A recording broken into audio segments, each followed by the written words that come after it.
Hand Grenades. I'm Representative Gary Harper, and this is the honorary or honorable? The dubiously, reputedly honorable Eric Eastman for one of my favorite thespian friends. Yeah, Eric Eastman, who's way too polysyllabic apparently. Polysyllabic. Yeah, it's welcome back. It sounds We've got like a lot of polysyllabic. Sounds like something you'd use to keep your dentures. Sounds in like a place. band out of the '80s that Does had it? a couple of hits and got forgotten. Right. Yeah, we've got a lot of stuff to share with you this week. We're glad you joined us, and we've got a particular, in my view, and hopefully yours soon, a particularly distinguished guest, somebody that has served the state proudly. We usually don't have people who have an education.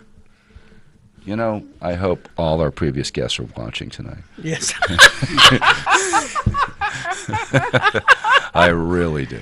Because I looked up your thing on the state website and said this is your second term. You just got reelected for your second term, correct? I did, yes. And just so you know, I'm the one that got to put all that stuff up on the general court page. So don't believe too much of it. Oh, okay, yeah, that makes sense. So you fluffed a little bit the resume. Anyway, it's marketing, I think. This is Jess Edwards from what town? I'm from Auburn, but I represent Auburn, Chester, and Sandown. Okay, so I was looking at the thing, and it said that you have 2 degrees, one in computer science and one in some other science, and yet when you were 33 years in the Army, you were in the medical Services Corps. That's basically what they called hospital administration. Oh, and so in hospital administration, you need people who know how to run budgets, and you need to know healthcare informatics. Oh, okay. Okay. Yeah. All right, so it makes a little bit more sense. Yeah. That's a set of weeds not many people can navigate properly, I imagine. Yeah. So did you talk much with Lynn Blankenbecker? Because she's... I did. Lynn's a great person. I didn't have the pleasure of serving in the House with her. She served before I got in, and she had some really great support when she ran, and I was fortunate enough to play darts with her.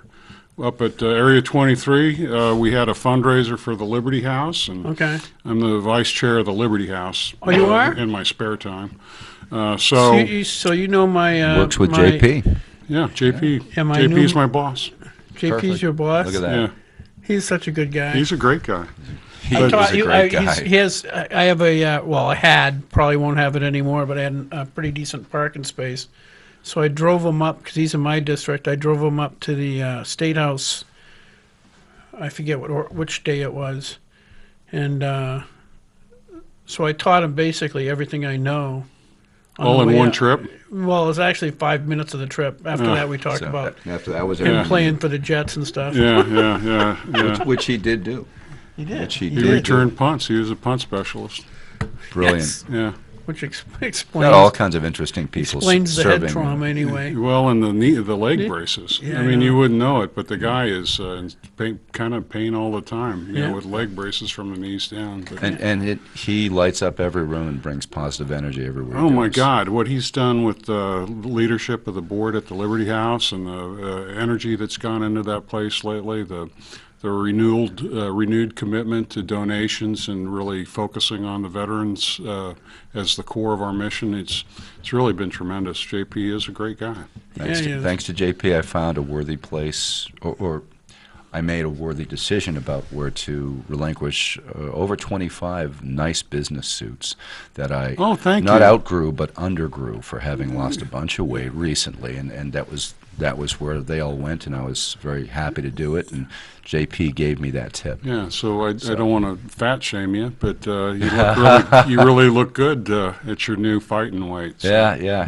my new welterweight. Yeah. I appreciate it. And thanks for the suits, because a lot of these, we really have 2 missions at the Liberty House. One is the one that people tend to know about, which is the residential program where people with substance abuse issues need a place to stay, get themselves cleaned up, get a job, get on the right track. So that's an important mission. But the other one is we run a pantry service, and pantry includes food and clothing. Mm-hmm. So if a veteran needs a suit for an interview, we try to make sure that we have an ability to get them stuff like that. So you go. without donors like you, that wouldn't be possible. Thank That's you. right. That's right. Sure. I mean, these guys signed on the dotted line up to and including my life. They did it voluntarily, most of them, if not all of them.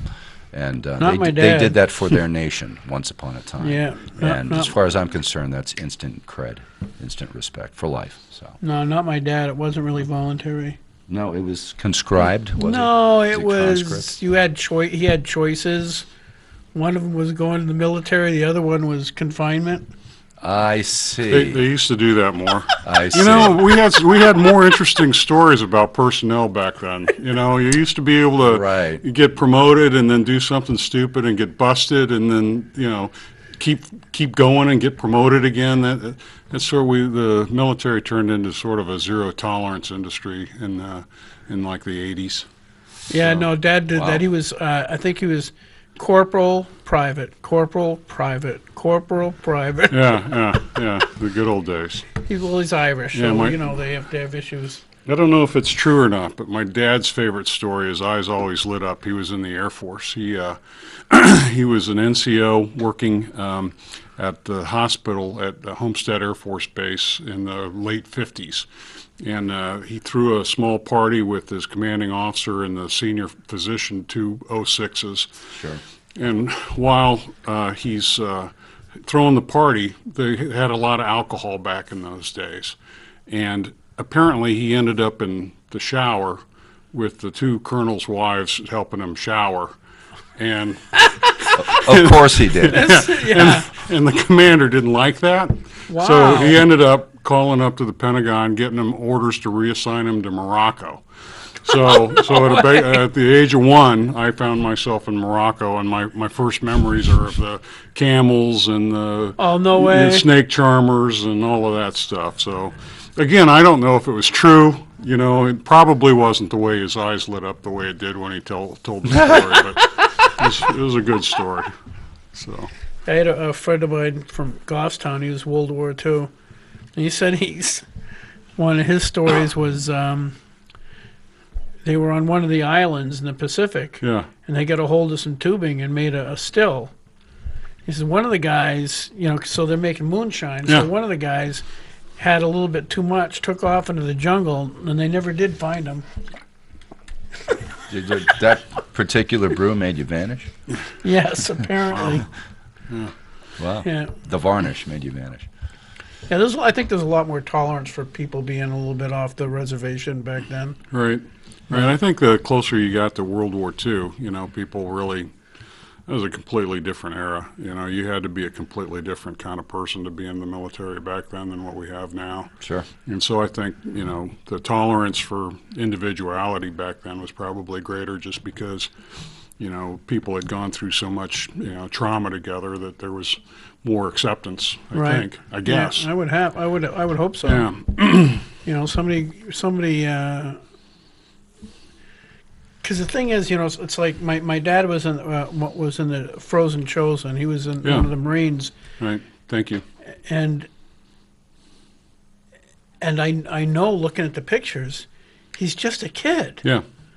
Unbelievable. As an adult, now that I'm grown up, and I thought he was, wicked cool. He was a Marine, and Right. he and Clint Eastwood were like my heroes. Yeah. And then as I got older, I said, "Holy crap, he's just a kid." Right. know- Unbelievable what those folks went through. And there's people blowing up beside him and on top of him, and people freezing to death, and they had to piss on their guns just to warm them up enough so they'd cycle. And Right. We can say that. Huh? We can say that on the TV, right? I guess so.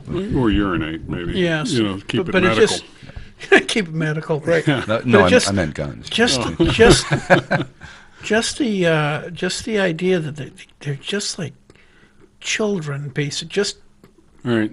I've looked at my dad's officer headshots. He was an officer in the Navy, and I looked up to him. Of course, he was a tall man like yourself. He was very stately and gentle, smart, slow to speak, and all that kind of thing.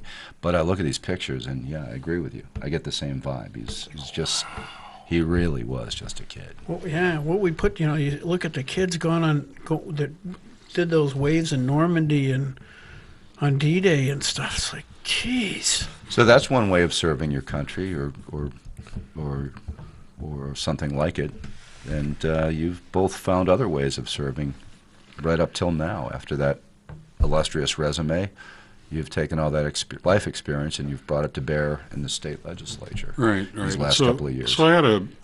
Wait, I could ask. Did Yeah, you go like ahead. have like when you were in the service? Do you have like a head injury that made it seem reasonable to work for $100 a year? You know, it wasn't that. I've just always been weird. When I was 14 years old, I would stay up late on Tuesday nights to watch the election returns. I just always kind of got in. 14? Yeah, I just got into it. I always Cared about have. the outcome. And then, I remember as a junior in high school, meeting our then senator from the U.S. Senate at the time. I'm having a hard time blanking on his name, and asking him questions about campaign finance reform. It's And got to be way before Smith, right? oh, from Or Nebraska, Humphrey. that was a long time Oh, ago. Nebraska. It could have Oh, been. It could have been Roman Ruska. Okay. Is Nebraska or is it Kansas that one of those two is unicameral? Oh, it's Nebraska. It's Nebraska. Yeah, that's our what? big claim to fame. It means they have one legislative body. They don't have a Senate and a House. Oh. They just have one. So what they do is they pass a bill as the unicameral, and then they let it sit for 90 days for more public comment, Right. and then the same people in the same body re-vote on it again to determine whether or not it's passed the House, and then it goes to the governor with the same two-thirds requirement to override a veto. So that's their protocol to get just one bill through Right. muster, Right. which means they're busy for a lot of months out of the year, I would imagine. Yeah. Well, and the other thing that they do that's a little bit different is they explicitly don't run for the Nebraska House, or they call it a Senate. They don't run for the Senate as partisans. So you don't see somebody running as a Republican or a Democrat. They just run. And I don't really think that's a great idea because, it just makes it more difficult for people who are busy to pay attention to, what kind of policies you're going to get Right. out of the legislature. So, I think that sort of branding has a purpose. It's certainly got limitations because, as we know, a Republican is not a Republican is not a Republican. Yeah, not necessarily. Truly. Both are big tents. Yeah. Both. I don't know. Democrats are pretty monolithic. No, we could go round and round on that one, No, but that's we can't. okay. I know one particular Democrat that Yes, whose yes. record of public service I admire. Yeah. Someone Right. you may know. Yeah, I know, but my I'm- daughter Elizabeth ran as a Democrat here from Manchester and did 2 terms in the House. She sure did. And Served on my committee, Veterans Affairs. yeah, Yeah. she was on that 2 terms. Yes, she both was. terms. And so she was always very much an individual who But that is unusual for the Democrats. Most of the time, they get darn close to 100% vote on almost everything. I think if you just look at the record, there's a tremendous amount of truth to that. I don't know which is the cause and effect. I don't know, like in this last term when they were in the minority, whether or not they had more reason to be more united. Right. I think in general, the Democrats have probably done more to invest in party unity in terms of, making sure that the right people got the right seats and kept the right seats and kept the right parking spots and stuff like that. Yeah. There's something to be said for solidarity when you've got a stated cause or a stated platform that everybody's agreed to pursue. Right. There's something to be said for the ability to cultivate that. Right. If it's compulsory to the point where you don't feel free to vote your conscience, well, that's another Right. discussion. But Right. And they could be a little pushy. I mean, there was last term one of my friends who started the term as a Democrat, who was a very strong pro-life individual. Got tired over a period of time of having to push sort of the I'll call it pro-choice to be polite, the pro-choice platform, and when she was clearly pro-life, and so she basically renounced the Democrat Party and became a Republican. Wow, and I thought Bob Tiburge was the only one who had made that change. I don't know that individual, Okay. and I'm just talking about the most recent term that we just finished. I see. Okay. So, Okay, interesting. Yeah, because they Interesting. don't tolerate, they don't really like pro-choice. I know there was Paul Bissard was a Democrat from Manchester, and he's like old school Democrat. You know, he's a fireman, so he's a union guy, Yeah. and he always looked at the Democrat Party as this blue collar party. right. And he got up there, and it wasn't within a couple of months. I was talking to him. He goes, "I'm in the wrong party," because he's a Christian, so he's pro-life, Right. and he's pro Second Amendment and all this other stuff. It's just the party has switched so far to the left that he's more of a Republican than Right. So I think it was Reagan who famously said that he was a Democrat and the party left him. And yeah. so I guess he was an okay Republican. So He was He's okay. all right. he was all right. okay. He was okay. So what motivated you to run? Just interest? There's got to be more than that. Well, like I said, I've been interested in politics since I was 14. When I was in the military, you take an oath to uphold and defend the Constitution. So I began to pay attention to, well, what is the Constitution? And then as I observed over a couple decades, the government moving further and further away from what I interpreted as the plain, clear spirit of the Constitution, I got frustrated. I'd be one of those guys yelling at the TV, yelling at the radio, and and then I just finally got to a point in my careers, because I kind of had two, one with the medical device industry after I got out of the Army. But after I had two careers, I had military retirement and some money in the 401k, and I was just in a position to do it. And so Yeah. rather than complain, I thought, well, just go do it, you know. Now, why did you go on Health and Human Services? It was my medical entire device. career. Since I was 15, I've worked in hospitals. Okay. So that's the committee name to which you Help- were assigned, yes. Yeah, Health, Human Services, and elderly affairs. So I it had see. a little. Why bit do the more. elderly have so many affairs that they need to? I think it keeps them alive. Okay. People need a reason to live. Yeah, that's probably it. Yeah. So, but I asked for it, and fortunately, my chairman, Frank Katowski, was willing to accept me onto the committee because a lot of people wanted to be on there. I served with a lot of great people. We had 3 physicians on that committee. We had a PhD in public health who was the former UNH Senate faculty president. Yeah, that's, I think, what they called him. We had a nurse. We just had so much subject matter expertise, and it kind of worked out well because with my healthcare admin background and the healthcare IT background, I was able to contribute, my view of things as well. So, a great team. It was actually kind of shocked me as we were sitting around. My first term was I first got elected in 2000 on the Fish and Game Committee, and they're going around. And this guy's a professor, and Mike Balboni, I think he's got a degree in marine engineering, and they're going around all these different people with all this My. amazing talents and education. I says, well, I'm Gary, and I go out in the woods and I take naps with my guns in hunting season. That's it. That's all I got. Yes, somebody needs to represent a lot of New Hampshire, and it sounds like you do. It's always best to be underestimated. Yeah, Right, yeah, yes, yeah. yes. And sneak up on them. Yeah, their estimates are correct though, so it's not. Anyway, The other nice thing about HHS was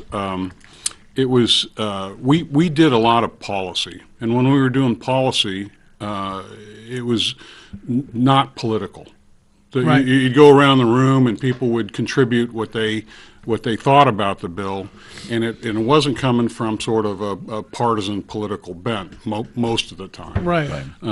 We did run into some bills that were, I think, overtly intended to be political, that came through our committee, like gender reassignment, Surgery. Yeah. surgery, and procedures. It's also chemical, so it isn't always just surgery. For somebody who's a minor to opt for that, I think is a big issue. Yeah. And Tremendous. and then we had some issues about whether or not those folks should be counseled. The young folks should be counseled in any way other than gender-neutral terms. That was actually a bill we talked about on terms of setting a speech code for how professional counselors should talk to their patients, which was pretty political, I think. It has to be. Terribly. It's also invasive. I mean, what's the level of expertise behind that proposal versus those in the, well, not industry, but in that practice, that field of practice, who could better speak, I would imagine, to the Well, relative necessity for these such a can thing. be physicians who go into counseling, and other people with PhDs that study counseling, and they have continuing education. They have licensing boards, and there's all kinds of training and enforcement of the professional quality. So they've And got there- oversight. there are They've got just- accountability. Yeah, but there are just some things that if you have enough votes, you can do what you want as a legislature. That's true. And that was one of them, I think. But Well, that one went through, if I remember correctly, not, it would, because there was something like 20-something or more Republicans that didn't show up that day. So That did barely- it pass the House? Yes. it did. It passed Yes, the it House. did. And, It was only by a and couple I votes. believe the governor signed it. Yeah. My, interesting. Okay. Yeah. So I don't know, in a lot of regards, I don't know why the Democrats needed to run for the 2018 election. The Republicans were already given They got them. tired of winning, Gary. They got tired. Obviously. I think actually that's one thing that hurts us. I think people don't show up because they keep electing Republicans and Democratic initiatives get through anyway. Right. Well, and then also there's a really great denial campaign. So when that party has a tremendous number of people who really want to restrict gun rights, and you point that out, then you immediately get run into, no, you're paranoid, nobody wants to take away your guns and all of that. But then you go look at what's happened in Connecticut, what's happened in California. Once you get that York. snowball rolling down the hill, it just keeps rolling. And so I think the level of public awareness on some of, projecting what will actually happen, I think Republicans need to do a better job of helping paint that picture of what the choice actually means. Yeah, because Yeah. we're going to be inundated with anti-gun bills this year. You call it amongst other anti-gun. things. I also Anti-Second Amendment. I also anti-Second Amendment, and also at the heart of it, it's anti-self-defense. I mean, Right. I think when you talk to moms with kids in school, they think gun, they think something horrible. And, I think part of what we need to remind people is the gun is just a tool. What's important is our ability to defend ourselves. Right. And we have an inherent natural right to Natural be right. able to protect ourselves, protect our loved ones, and by removing the tools, when those tools can fall into the hands of people who aren't morally bound to do the right thing, then we become victims. Sure. So this is really, I think we don't do a very good service when we talk about it as a gun issue. I think we'd be better off if we just reminded people this is really about self-defense of And- yourself and of your loved ones. 2A is a shorthand for Second Amendment, is really based on that principle of natural rights. Right. And within that ethos is the idea that you should proportionally be able to protect yourself. So if, like you said, if that tool falls in the hand of somebody with ill intent or unbalanced, then you should have the proportional ability to Yeah, but I think that make it stop. that angle is still only a part of the spectrum of why we need it. If you look at New Hampshire's 10th Amendment, it is the right, not only the right, the obligation to overthrow government if it gets out of hand, Or just resist tyranny, anyway. to resist tyranny. And so you can't resist tyranny if you do not have the tools to do so. Yeah, you're absolutely right. Academically, I agree with you. Historically, I agree with you. Philosophically, I agree with you. But when it comes to, talking to the public, you start to talk about the right to revolt, the right to overthrow government, and It doesn't play very well it doesn't in the play mainstream. It just doesn't play very well. And when you look at Yeah, but I get that. You're Yeah, right. Okay, yeah. I totally agree that you're Yeah, correct. yeah. But isn't it? But I've already agreed with you that you're correct too, by the Yeah, way. no, I understand the optics. It's the hyperbole. I totally get We got the to package it better. I totally get the optics, but on the other hand, isn't it incumbent on us to explain that to people, that our founding fathers were a lot more radical than the people sitting at this table, and actually believed that every now and again you might have to pick up arms, go down to the State House and say, you guys get out of here or we'll shoot you because you have screwed up. Too bad. It's time. You're done.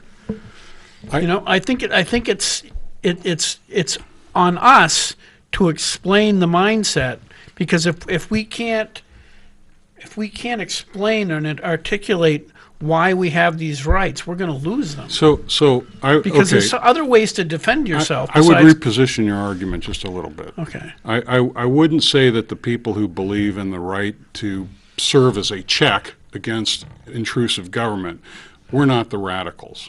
The radicals are the people who want to grow government and make it so powerful and so abusive that it needs to be opposed.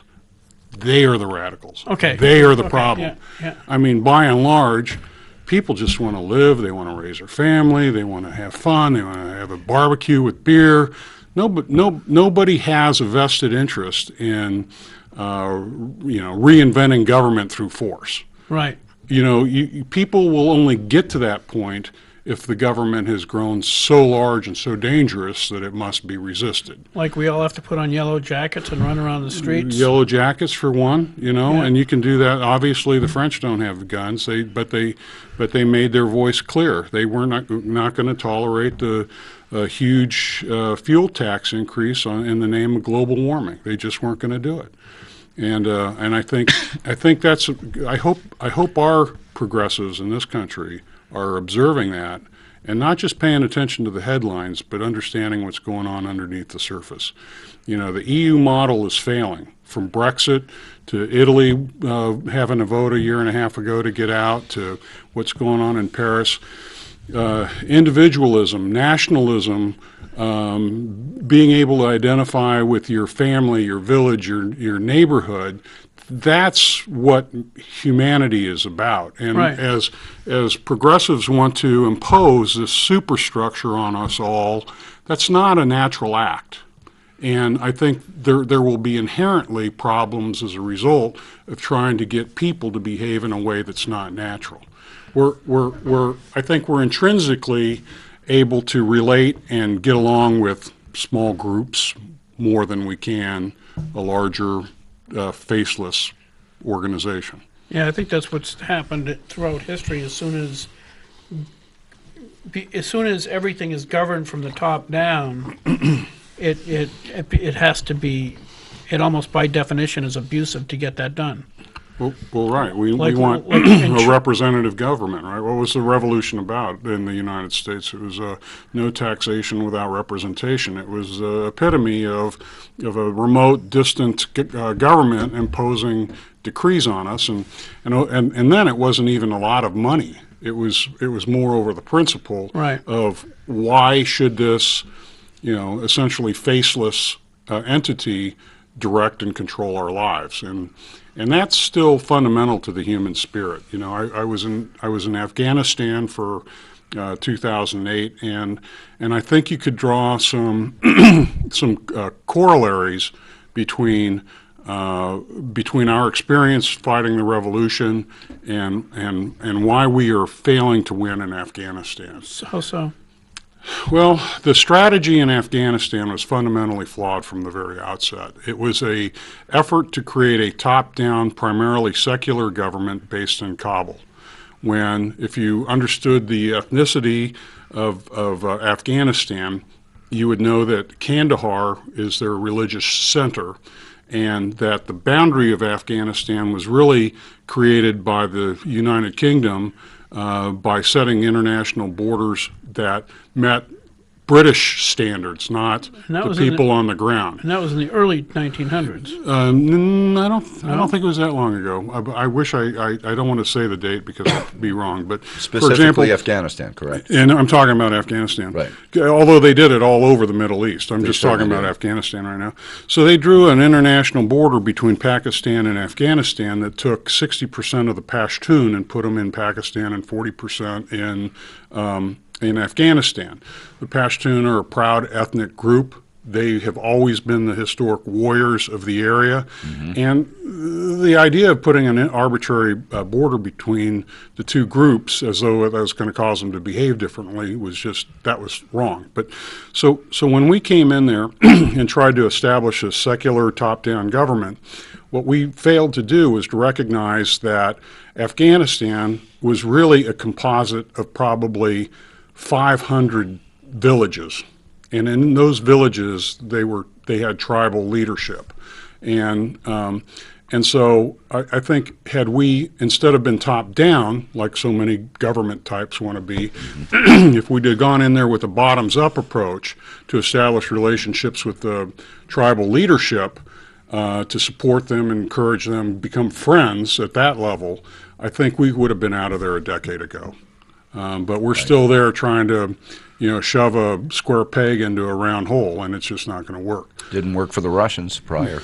No, it didn't. For different reasons, different political landscape somewhat, but it was a similar campaign, Yeah. right? Yeah, the one thing I'll say we did better than the Russians is that the Russians literally bombed the rural communities of Afghanistan, trying to drive people into the cities because it was easier to control the masses if they were huddled in a city. Sure. So we haven't been, that dumb, but so we're talking about shades of gray here, and not really, what would have been the right way to do it. Right. So Because the English did that too. I think they were in cahoots with the French. They did that to the Middle East too. Because you have, now I'm going to forget what the tribe is. It's a tribe that's in northern Iraq, part of Iran. the Kurds. The Kurds. The Kurds, yeah. The Kurds have this section of the Middle East, and they don't have a country themselves Right. because they're divided up amongst three other countries, Right.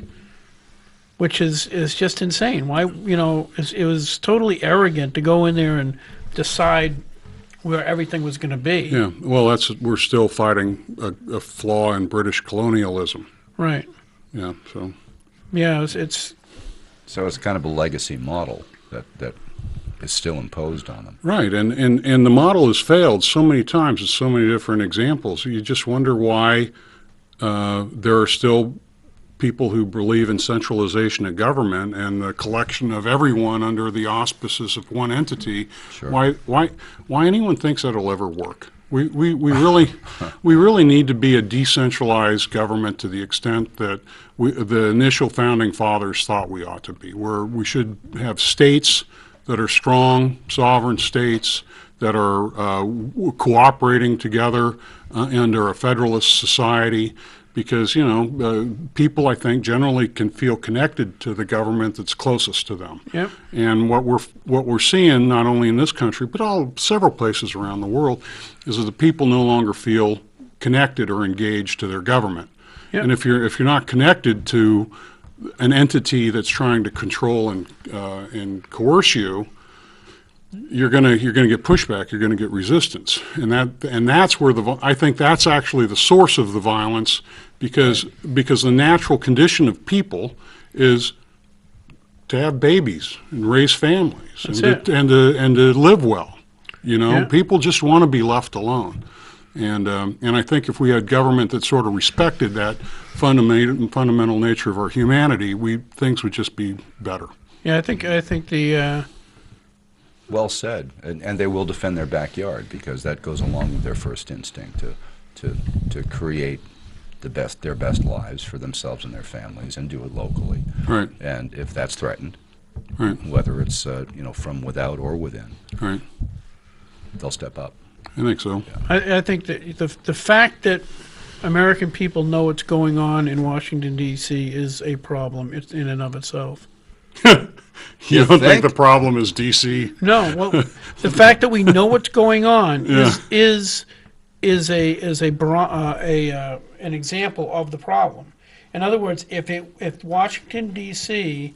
was acting within the limits of the way Right. in which it was intended, Right. people probably wouldn't have any idea who vice president was. There'd be no need to know. They wouldn't care. Right. They'd be there doing their things, making sure the borders are Right. protected Right. and Right. that the Navy's got their, you know. So if you think about it, the TV night shows, people who'd go into the streets with the microphone and ask, do you recognize the picture of this person? And it would be a Supreme Court justice, or it would be Right. the vice president, and people would go, I have no clue. Well, that was set up to mock the people who didn't know. When I think, actually, ironically, it's best that we don't have to know. They should have so little power and so little influence on our Yep. lives that they're irrelevant. But obviously that's not the government that we have. No, it isn't. It's pretty way overstepped their bounds a long time ago, and it keeps getting worse. Yeah, it's like The way it's framed is, here are your monarchs, here are your oligarchs. You Yeah. should know who they are. Right. You know, Right. it's not the model that I understood we lived under. So. Yeah. Representative Edwards. Yes, you sir. You have to go. I have to go. We All are right. kicking you out. Okay. Well, thank you so Yes. much for having me. Representative Edwards has other extremely honorific obligation this More evening to attend important to. one. A But more important somewhat one. more important, Yeah, I should say. Tell them what you. There's a Boy Scout in Chester that we're going to work on his communications merit badge tonight. So What kind of he's, what kind? That's fantastic. he's on a verge of becoming an Eagle Scout. Wow. And he comes from a long line of Eagle Scouts. I was great. there in Chester a year ago at the ceremony for his older brother becoming an Eagle, and now he's on the precipice of doing it as well. So great family in Chester. That's great. That's awesome. That's a good merit badge, too. Yeah. a real good If only we all knew how to communicate. If only. What do you say? All right. Hey, thanks for having me. Thank you, sir. thank you. You bet. Eric, always a pleasure to see you. Absolutely. All right. Likewise, sir. Representative Jess Edwards, folks. One of our best. So, See Sir the Eric. kind of quality we have in this studio. I mean, I don't know how we do it because, know. I look at us and I just think, Yeah, well, obviously, he has somehow we his get people to discernment think. isn't great, or he wouldn't have showed up. Well, he was hopeful. He's a nice. Oh, He yeah, was maybe, hopeful. maybe that's it. And Hey, so anyway. Being as well spoken as that, I'm surprised we kept up. I have no idea what happened in the last 45 can't- minutes. So. Do you? Call in and let us know. Anyway, Sir Eric of Eastman. I love the way he calls me that. He knows that Oh. I'm a Ren Fair geek. So What is it? Ren Fair, Renaissance fairs. People dress up in Oh. medieval stuff and No, Renaissance it's just stuff. and- because one of my favorite musicals of all time, Camelot. Oh, Camelot. I love Camelot. Oh, okay. I love the purity and the. I thought you were going to say Spamalot, but I'll go with it. No, Camelot. It's just so. So Eric of Eastman. Yeah.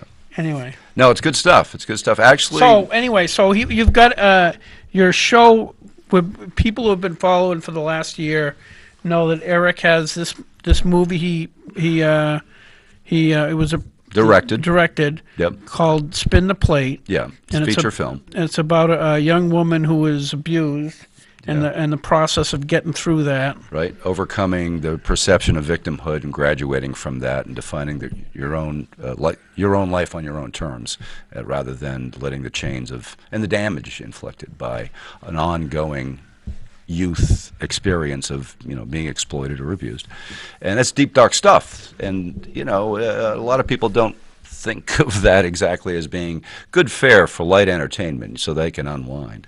But the fact is, look at the TV show MASH. Look at a lot of sitcoms through the last couple of generations that have dealt with heavy subjects. MASH These people, was super heavy. people who were in the really. middle of war, and the themes they dealt with would sometimes leave, at the end of the show, despite the laughs and Hawkeye's antics and everything that would go on, and Radar and his goofiness, and I loved Klinger, in the Right, dress. right. He's always So dressing in drag. it was just trying to great get- comedy. These people were masters at comedic timing, so they had a great cast. The movie's great, the original movie.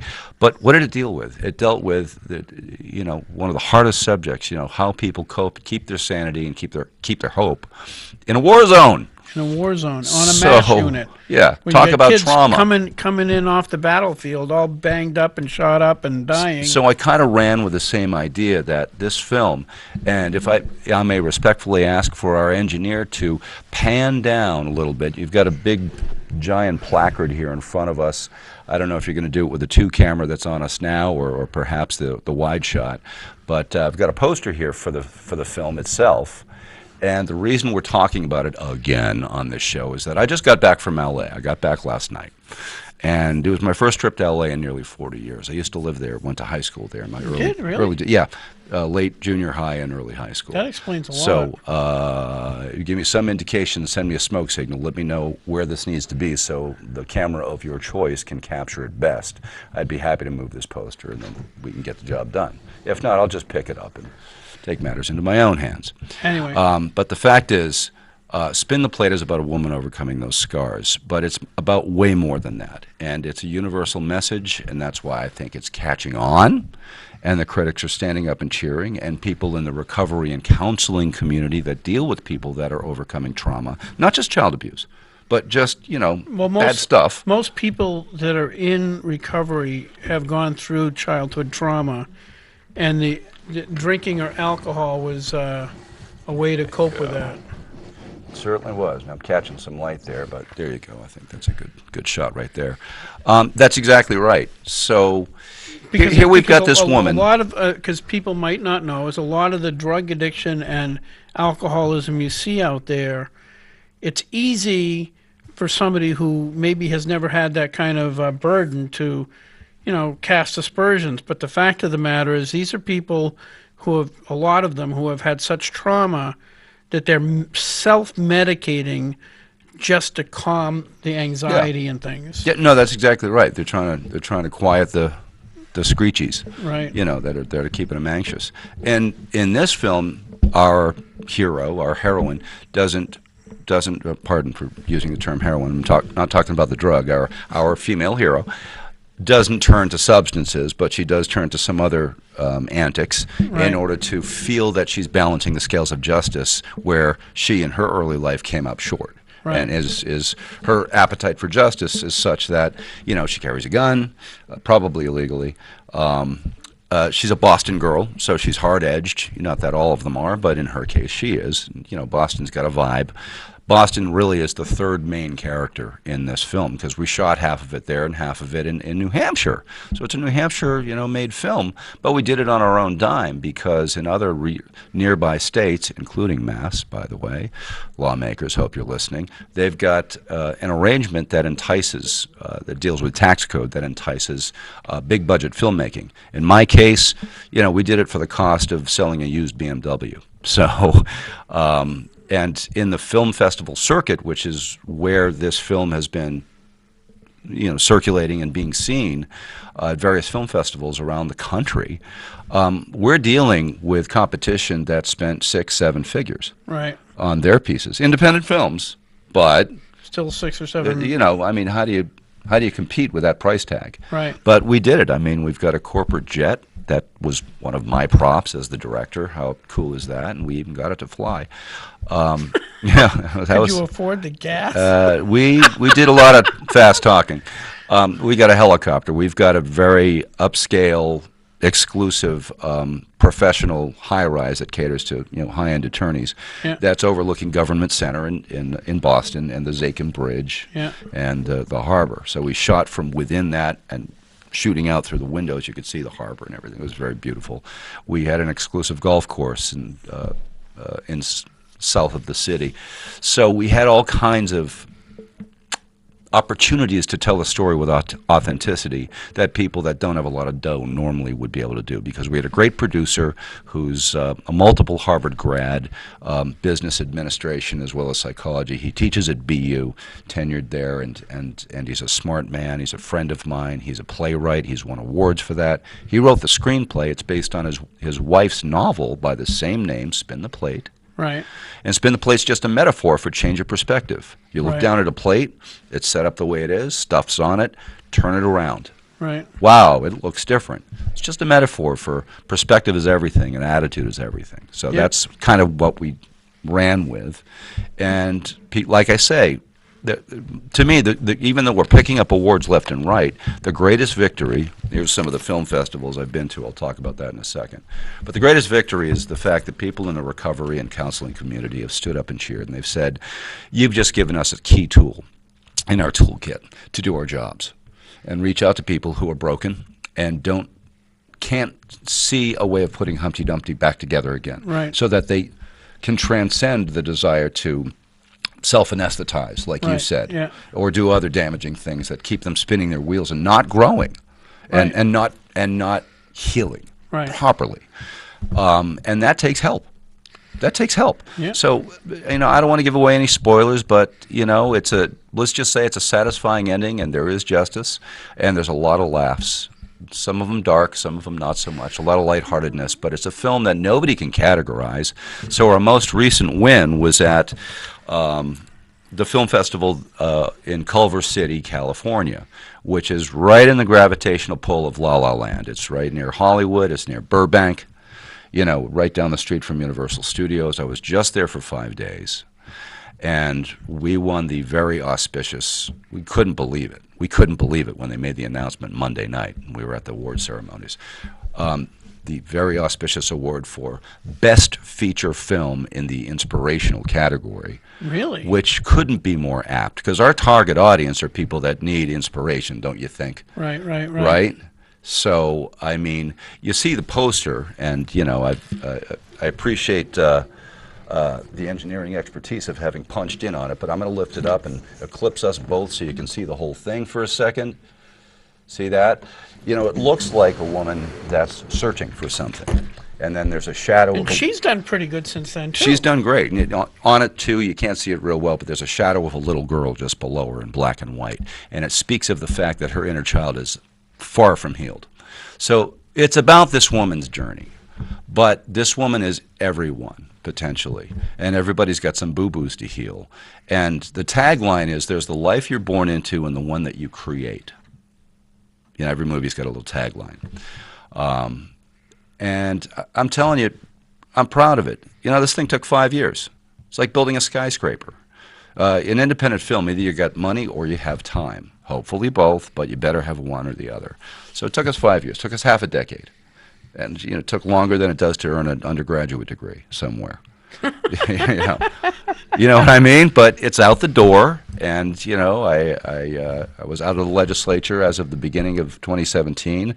Blessing in disguise, I got to finish this and work with all my skilled post-production people, and now 2018, it's touring these festivals. We just won Best Picture at the Snob Film Festival. I love this, be able to say I won at Snob. And Snob is somewhere north of Boston, and it happens in good old Concord, New Hampshire, and it happened about 2 weeks ago. I didn't know that you won Best. Yeah, we won Best Picture at the Snob Film. I just love that acronym. How can you not? So we're running out of time, but clearly I could gush on this for a while, but I just wanted to call your attention to the fact that, folks, you watch this show because you like what we have to say about our civic views, you like our guests, you like our lunacy. But why did you point at me when you said that? yeah, it's funny how I do that. That's weird. With That's this guy. weird. That's my mentor in the School of Lunacy. Right. Heard of the School of Rock. There it is. But, I'm here to tell you, as one of the people out there that are struggling artists that are making good things happen right here under your nose in New Hampshire and Mass.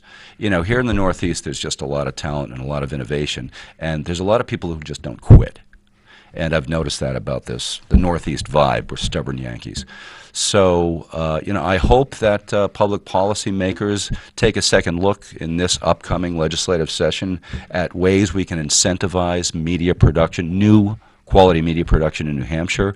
It brings cachet, je ne sais quoi, and a lot of other weird words that nobody knows.